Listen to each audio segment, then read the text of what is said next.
नमस्कार, आप सुन रहे हैं रेडियो जय घोष 107.8 FM और मैं हूं आपका दोस्त राधेश्याम दीक्षित और कार्यक्रम है वसुंधरा, जिसमें हम निरंतर बात कर रहे हैं जल जंगल जमीन के साथ में जो हमारे 5 तत्व हैं, क्षिति जल पावक गगन समीरा पंच तत्व ते मिल बना शरीरा। यानी शरीर के ये 5 तत्व केवल शरीर के लिए नहीं, पूरी वसुंधरा यानी धरती आकाश और हर सारे तत्वों के मिलने से ही सब कुछ बना है, सब कुछ चल रहा है और ये तभी चलता रहेगा जब सब संतुलित मात्रा में एक दूसरे के समन्वय में रहेंगे। असंतुलन संकट का कारक होगा और इस संकट के समाधान के लिए हम सबको एकजुट होना है। कैसे होंगे, क्या करेंगे और क्या ऐसे उदाहरण प्रस्तुत हैं, इन सब पर बात करेंगे। हमारे साथ में हैं डॉक्टर हीरा लाल जी, जो कि वरिष्ठ IAS हैं और साथ में इस समय आप एडिशनल मिशन डायरेक्टर हैं नेशनल हेल्थ मिशन में, और आप इससे पहले बांदा जनपद, जो उत्तर प्रदेश का महत्वपूर्ण बुंदेलखंड क्षेत्र का जनपद है, उसके आप जिलाधिकारी रह चुके हैं और उस बतौर जिलाधिकारी आपने कुछ नवाचारी प्रयोग किए।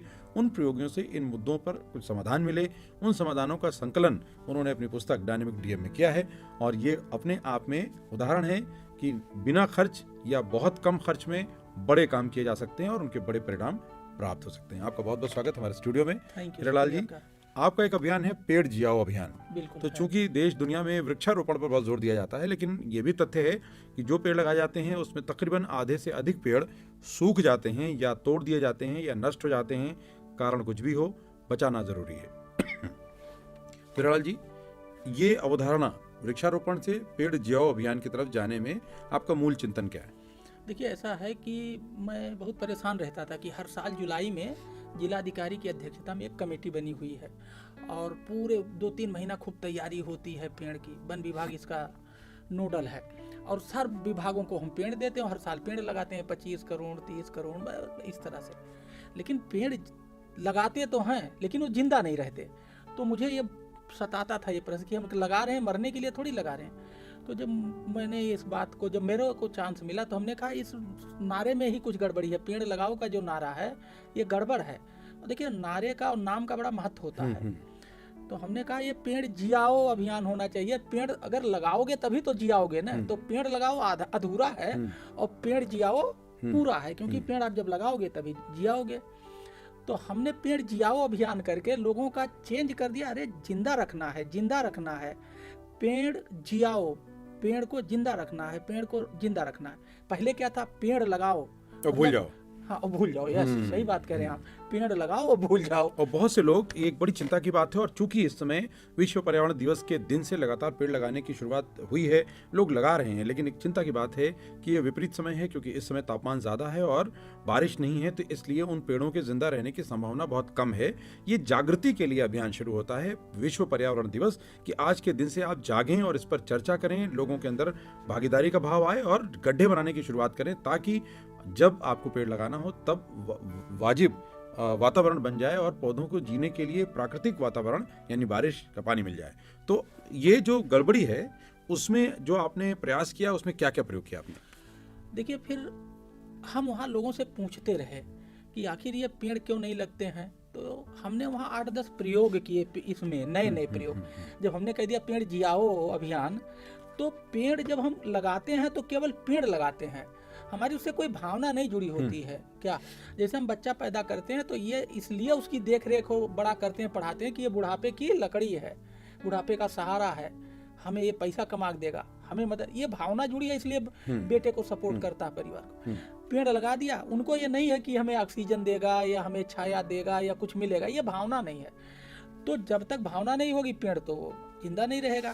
अब हमें भावना पैदा करने के लिए हमने बहुत सारे वहाँ तरकीब लगाए, ठीक है ना। और उसमें तरकीब लगाने में मैंने बहुत सारी चीज़ों को किया। फॉर एग्जाम्पल, क्या क्या किया। अब जैसे पहला उदाहरण के तौर पे मेरे पास एक आदमी आया कि आप हमारे बर्थडे में चलिए और सर हम हर बर्थडे में 100 पेड़ 200 पेड़ बांटते हैं। ये बहुत अच्छा उपाय है। मुझे लगता है कि सबको इसे सुनना चाहिए, समझना चाहिए और इस पर अमल करना चाहिए। बस मैंने ये उनका आइडिया चुरा लिया। फिर हम उनके यहाँ गए और हमने एक नोटिस बना के जारी कर दिया, जो भी कम से कम 100 पौधा अपने बर्थडे में बांटेगा उसके यहाँ DM जाएगा। DM बस लोग DM को बुलाने के चक्कर में 100 पौधा बांटने लगे। तो मेरा काम हो गया, उनका भी काम हुआ और मेरा भी हुआ। उनका काम हुआ कि मेरे यहाँ DM आया, सम्मान बढ़ गया। मेरा काम हुआ पौधा काम बढ़ गया, पौधा लगने लग गया। फिर ऐसे आए हमारे सर, स्कूल में एनुअल फंक्शन है, वो आप आइए और चलिए। हमने कहा अगर हम कम से कम 100 पौधा का नार्म रखते थे, नहीं तो 2 पौधा बांटे और डीएम बुलाएं तो ठीक नहीं था। तो हमने कहा ठीक है, आप 100 पौधा मेरे हाथ से गिफ्ट कराइए, जो टॉपर स्टूडेंट हैं आप गिफ्ट देते हैं, पौधा गिफ्ट करिए तो मैं आऊँगा। तो जो अपने स्कूल में पौधा गिफ्ट करता था, अगर मैं नहीं जा पाता था तो उनको अधिकारी चाहिए था। नेचुरल सी बात है, जिले में डीएम को पहले जाते हैं, तो मैं सीडीओ को या और अधिकारी को भेज देता था अगर मैं नहीं जा पाता। तो इस तरह से स्कूल में बंटने लगा। फिर लोग शादी का कार्ड देते थे मुझे कि सर जो है शादी में है तो आप शादी में आइए हमारे। हमने कहा बिल्कुल आएंगे, अगर तुम मेरे हाथ से बाराती को 100 पेड़ गिफ्ट करा दो। तो बाराती को गिफ्ट कराने लगे। और इसमें जो सबसे बड़ी बात हमने की, हम एक पेड़ प्रसाद का कॉन्सेप्ट लाए। किसी के समझ बड़ा अच्छा कॉन्सेप्ट है, पेड़ प्रसाद। हाँ, मतलब ऐसे तो भंडारे बहुत होते हैं, प्रसाद बहुत बांटा जाता है और लाखों रुपए खर्च करते हैं लोग, लेकिन ये कॉज बेस्ड है, एक उद्देश्य परक काम है, इससे बड़ा परिणाम मिलेगा। तो कैसे किया आपने पेड़ प्रसाद? हाँ, तो अब ये बात है देखिए, कोई आइडिया को लाना, उसको आइडिया को समझना, आइडिया को सिंप्लीफाई करना, फिर आइडिया में ऐसा करना पैसा ना लगे। हमने क्या किया, जो पेड़ और प्रसाद, तो प्रसाद कहाँ मिलता है? धार्मिक स्थल पे, गुरुद्वारा, मंदिर, मस्जिद। हमने गुरुद्वारा के सारे पंडित, पुजारी और मौलवी लोगों की बैठक करी। हमने ये कहा आपके यहाँ कुछ ना कुछ तो चढ़ावा आता है। क्या आता है? मिठाई आता है, चद्दर आता है, पैसा आता है, बहुत सी चीजें चढ़ावे में लोग देते हैं। और फिर आप क्या करते हो, जो आदमी चढ़ाता है उसका वाला तो रख लेते हो, पहले वाला जो चढ़ा होता है हाँ उसी में से कुछ दे देते हो। तो वो जो लेके जाता है वो प्रसाद होता है, वो भगवान का भोग होता है। वो होता तो सिंपल मिठाई है, लेकिन चूंकि मंदिर से मिला है तो उसमें वो भगवान आ जाते हैं, सम्मान बढ़ जाता है। हाँ, भगवान की शक्ति उसमें दिखती है लोगों को, ये भावना है। तो हमने कहा, और तो सबको हमने कहा भाई ये पेड़ प्रसाद ये करना है कि हम आपको पेड़ देंगे। तो हमने वन विभाग से कहा पेड़ की व्यवस्था करो। तो करीब हमने 5000 पेड़ की व्यवस्था कराई शुरू करने के लिए, और सारे मंदिरों में हमने पेड़ दिए। ठीक है, मंदिर, मस्जिद, गुरुद्वारे में। और खुद गया मैं, मेरे पास इसका फोटो है, मंदिर, मस्जिद, गुरुद्वारे में मैं उद्घाटन करने गया और एक एक मंदिर में एक एक अधिकारी की ड्यूटी लगा दी। तो क्या हुआ, जब वो लोग आए श्रद्धालु, तो उनको ये प्रसाद के रूप में, जैसे वो मिठाई देते थे, पेड़ देने लगे। ठीक है, तो हमने कहा कि आप अपने श्रद्धालुओं से कहिए कि अब यहाँ पेड़ का भी चढ़ावा चलता है। वो मिठाई ला रहा है, अमरूद ला रहा, फल ला रहा है, गमछा ला रहा, वो पेड़ भी चढ़ाए। तो आप जो पेड़ ने दूसरे ने चढ़ाया हो रख लीजिए, उसका वाला रख लीजिए, और जो पहले किसी दूसरे का चढ़ा है वो उसको दे दीजिए। अब वो जो प्रसाद के रूप में पेड़ लेके जाएगा, अब वो पेड़ नहीं है, उसमें भगवान उसे दिखेगा, तो भगवान को मरने नहीं देगा। तो ये पेड़ प्रसाद का बड़ा सिंपल कॉन्सेप्ट था, खूब चला। फिर अब पेड़ चाहिए, तो फिर हमने अपने जो विभाग थे, हॉर्टिकल्चर विभाग, उनकी बैठक करके वहाँ ये जो नर्सरी होती है उसको डेवलप कराया कि भाई ये पेड़, क्योंकि मंदिर में जैसे मिठाई चढ़ता तो मिठाई की दुकान होती है, तो ऐसा नर्सरी हो चाहिए जहाँ पेड़ पैदा लोग खरीद के। और हमने कहा नर्सरी के लोगों की दुकान खुलवा दिया जाए मंदिर के सामने। तो मतलब इसमें देखिए कितना नर्सरी पैदा करवाया, तो नर्सरी वाले का रोजगार बढ़ा, उसने दुकान जिसने खोली नर्सरी का बेचने लगा, उसका रोजगार बढ़ा। फिर वहाँ से वो मंदिर में एक माहौल क्रिएट किया, शुरुआती दौर में आदत बनाने के लिए सरकार से दिलवाया। ये पेड़ प्रसाद का मेरा कॉन्सेप्ट था, शादी वाला कॉन्सेप्ट, और ये जो है स्कूल वाला कॉन्सेप्ट, और ये बर्थडे वाला कॉन्सेप्ट, ये सब के। अब जब पेड़ लगाएंगे तो केवल पेड़ नहीं लगाते हैं, वृक्षारोपण में हम केवल पेड़ लगाते हैं, आस्था का सबका एक रिश्ता बने। हाँ, और पेड़ जियाओं में क्या कर दिया हमने, पेड़ के साथ उसमें कोई न कोई बर्थडे का भावना, शादी का भावना, मंदिर का भावना, कोई न कोई भावना जोड़ दिया जिससे वो उसको जिंदा रखे। ये दोनों में फर्क था। तो चलिए हम भी बनाते हैं हरियाली को अपना धर्म, क्योंकि हिंदू, मुस्लिम, सिख, ईसाई, हम कुछ भी हों, लेकिन पर्यावरण के साथ रिश्ते को हमें निभाने की दरकार है, और इसके लिए हमें हरियाली को अपना प्राथमिक धर्म बनाना होगा, ताकि हम उससे एक भी होंगे और अनेक पेड़ों को बढ़ाते हुए हमें जल, जंगल, जमीन सबको बचाने में मदद मिलेगी। ये हरियाली के धर्म को बनाने के कितने लाभ हैं, क्योंकि अभी भारत में लगातार जितनी पेड़ की कटान हुई है वो बहुत बड़ी चुनौती है, और लगातार जितने पेड़ हम लगाते हैं उससे ज़्यादा पेड़ कट रहे हैं, और ये बहुत बड़ी चिंता है। इस पर आप क्या कहेंगे, क्योंकि इसमें व्यवस्था को और समाज को दोनों को जुड़ना है। हाँ, देखिए पेड़ को लगाना और उसको, पेड़ लगाना तो बहुत आसान है, पेड़ लगाना बहुत आसान है, लेकिन उसको जिंदा रखना बहुत डिफिकल्ट है।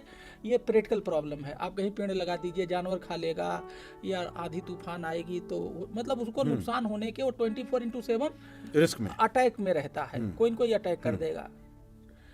अब पेड़ को जिंदा रखना कोई आसान काम नहीं है।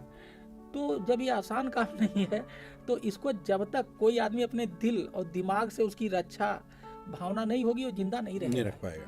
तो मेरे हरियाली का जो कॉन्सेप्ट था यही था कि आखिर ये जिंदा क्यों नहीं रहता, ये डायग्नोसिस की, और इस खतरे को रोकने के लिए कि वो मरे ना, हमने उसमें भावना जोड़ी।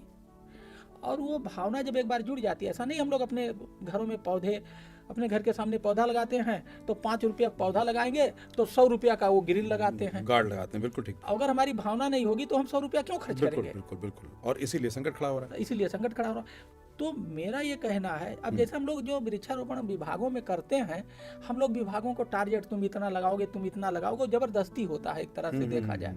आपने उसको लगवा दिया, उसका मंदिर से तो कोई भावना है नहीं, तो मजबूरी में वो भी लिख के दे देगा हमने लगा दिया। लेकिन अच्छा, सबसे बड़ी बुरी बात है इसकी बहुत सघन मॉनिटरिंग अब तो हो रही है, अब तो टैगिंग हो रही, बहुत सी चीजें हो रही हैं, पहले नहीं होती थी। तो इसलिए मरने की संख्या ज्यादा थी और जीने की संख्या कम थी। बहुत महत्वपूर्ण बात है, और इसमें आपने जो सुझाव दिए हैं ये सबके लिए अमल की दरकार के तौर पर हैं। आप बर्थडे करते हैं तो आप रिटर्न गिफ्ट देते हैं, लेकिन ये रिटर्न गिफ्ट अगर महंगे गिफ्ट की जगह पर पौधों के रूप में होगा तो वो बच्चे भी उसको अच्छे से पालेंगे, पोसेंगे और अपने दोस्तों की स्मृतियों के साथ, अपने बड़े बुजुर्गों की स्मृतियों के साथ जुड़ेंगे। तो ये इसका नामकरण के प्रयोग भी आपने किए हैं कि किसी वृक्ष को किसी के साथ जोड़ा जाए। जैसे अभी सरकारी अधिकारी करते भी हैं कि कोई वरिष्ठ अधिकारी आता है उसके हाथ से लगाते हैं तो एक तख्ती लगा देते हैं कि साहब हमारे यहाँ वरिष्ठ अधिकारी के हाथों से कर कमलों से इसका वृक्षारोपण किया गया था। हाँ, देखिए जो तख्ती उक्ति हम लोगों से उद्घाटन वृक्षारोपण लगाते हैं उसमें तो कुछ जिंदा, काफी कुछ जिंदा भी रहते हैं, लेकिन मरते भी मैंने देखा, क्योंकि उसमें भी वही बात हो गई, वो सरकारीकरण है, उसमें भी कोई भावना नहीं। भावना तो हमने लगाई, हमारी भावना, हम लगाने के बाद वहाँ जाते नहीं हैं।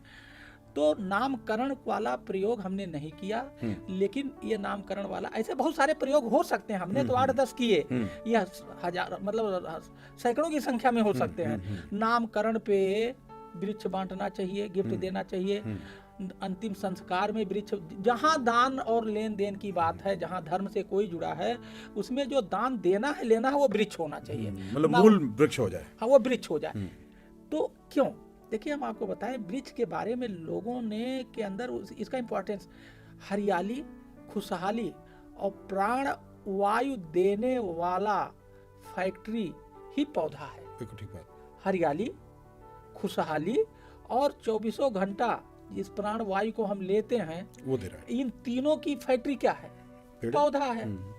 और इस महत्व को हम ये नहीं समझते हैं कि ये आप हरियाली, अगर हरियाली ना हो तो आप पागल हो जाएंगे। बिल्कुल।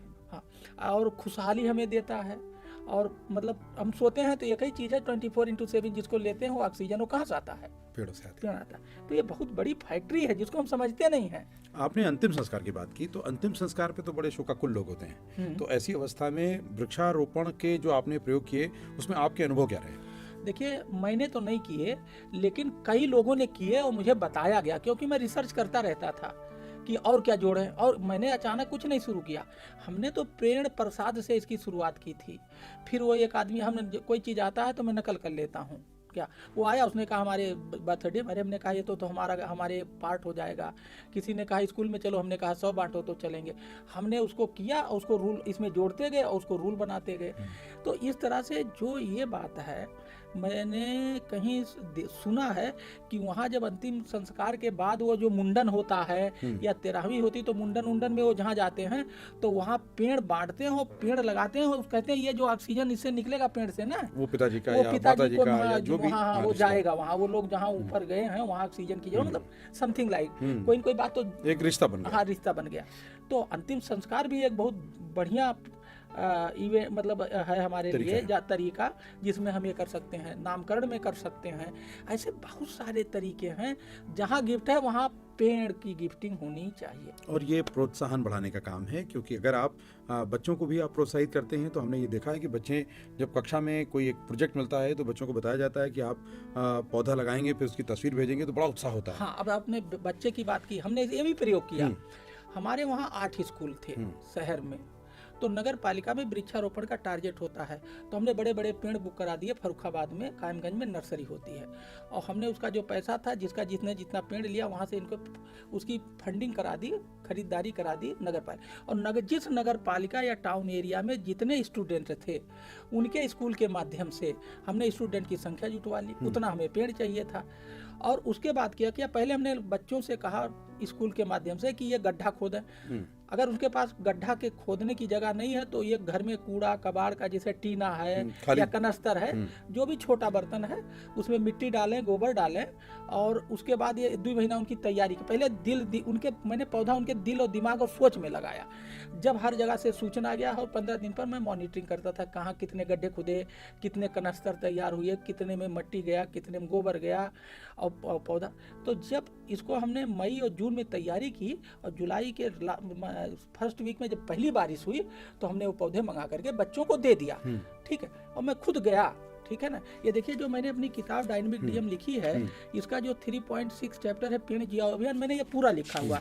और देखिए ये बच्चों को जो मैंने फोटो बांटा, बच्चों को जो मैंने पेड़ बांटा है, ये इसका फोटो है, ये न्यूज में छपा था, ये सबूत में मैंने लगाया है। ये देखिए ये है, ये बच्चे हैं और मैं ये इनको पौधे दे रहा हूँ।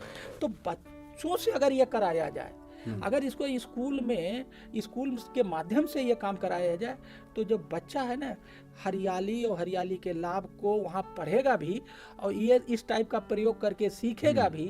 और जब वो अपनी जिंदगी में आएगा पढ़ाई लिखाई के बाद, चाहे वो बिजनेस करे, चाहे नौकरी करे, चाहे कुछ भी करे, तो वो ये जो सीखेगा ना, जिंदगी भर पेड़ पौधे के इर्द गिर्द घूमेगा और वो स्वस्थ रहेगा, खुशहाल रहेगा, उसे ऑक्सीजन की कमी कभी नहीं, और दूसरों को भी साथ में लेकर चलेगा। यस, तो ये बहुत ज़रूरी है। और साथ में एक और हमने देखा है कि अभी एक बड़ा चलन रहा है कि लोग महंगे महंगे बुके, चाहे वो अधिकारी के पास जाएं या किसी वरिष्ठ लोगों के पास जाएं या बड़े बुजुर्गों को सम्मानित करते हैं या वर्षगांठ में या शादी के समय में देते हैं, जो कि 300 से 400 या 500 रुपए तक पहुंच जाता है।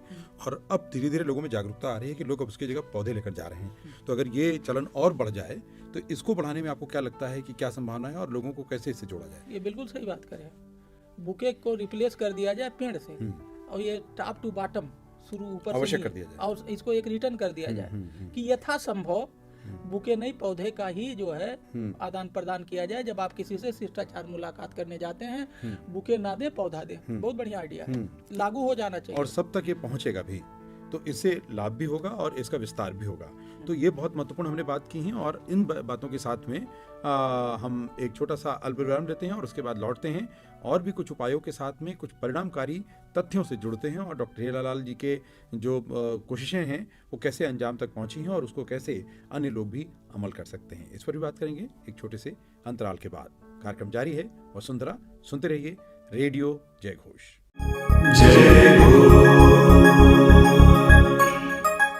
एक बार फिर आपका स्वागत है। आप सुन रहे हैं रेडियो जय घोष 107.8 FM और कार्यक्रम है वसुंधरा। हमारे मेहमान हैं डॉक्टर हीरालाल जी, वरिष्ठ IAS हैं, और वृक्षारोपण के अभियान के साथ में आपने नए कॉन्सेप्ट को दिया, वो है पेड़ जियाओ अभियान। ये हम सबको समझना जरूरी है, वृक्ष लगाना और उसके बाद उसे जलाना, क्योंकि किसी को जन्म देना जितना महत्वपूर्ण है उससे ज़्यादा हमें उसे उसकी रक्षा करना। और हम लोगों ने ऐसी कहानियाँ पढ़ी हैं और उससे प्रेरणा भी पाई है। और जो जलाने वाला है वो ज़्यादा बड़ा होता है, इसलिए लगाने वाले से अब जलाने वाला बनना है आपको।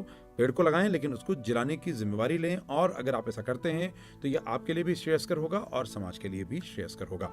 तो डॉक्टर हीरालाल जी ने बहुत सारे प्रयास किए हैं और उन प्रयासों को चंद पंक्तियों में नजर आलम, जो कि मशहूर शायर और कवि हैं, उन्होंने कुछ कहा है। क्या कहा है डॉक्टर हीरालाल जी के मुखारबिन से सुनते हैं।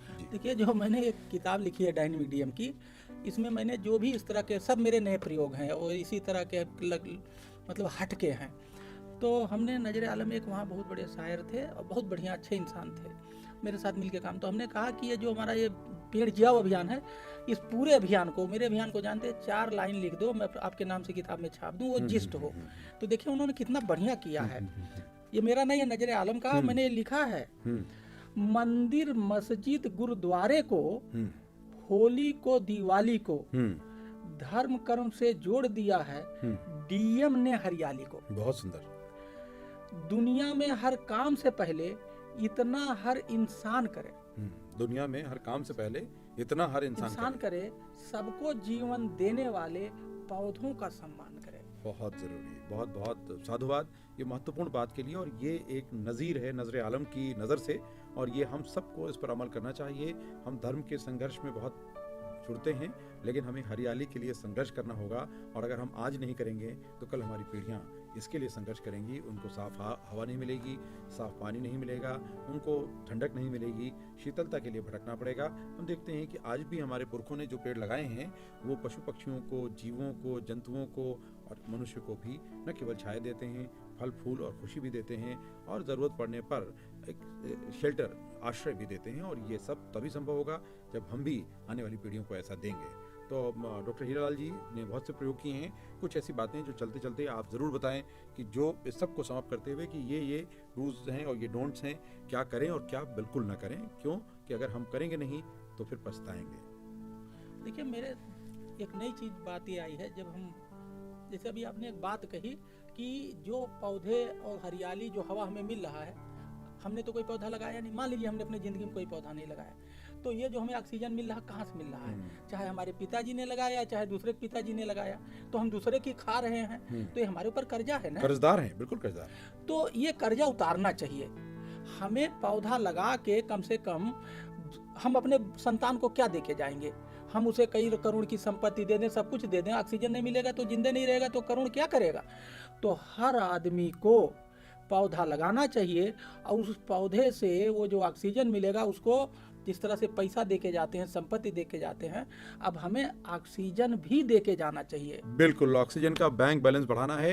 एक आंकड़ा ये बताता है पूरी दुनिया में कि एक व्यक्ति अपने अगर औसत 60 साल में जो ऑक्सीजन लेता है वो तकरीबन, अगर बाजार की कीमत में जो ऑक्सीजन मिल रही है उससे जोड़ा जाए तो तकरीबन वो 5 करोड़ की होती है।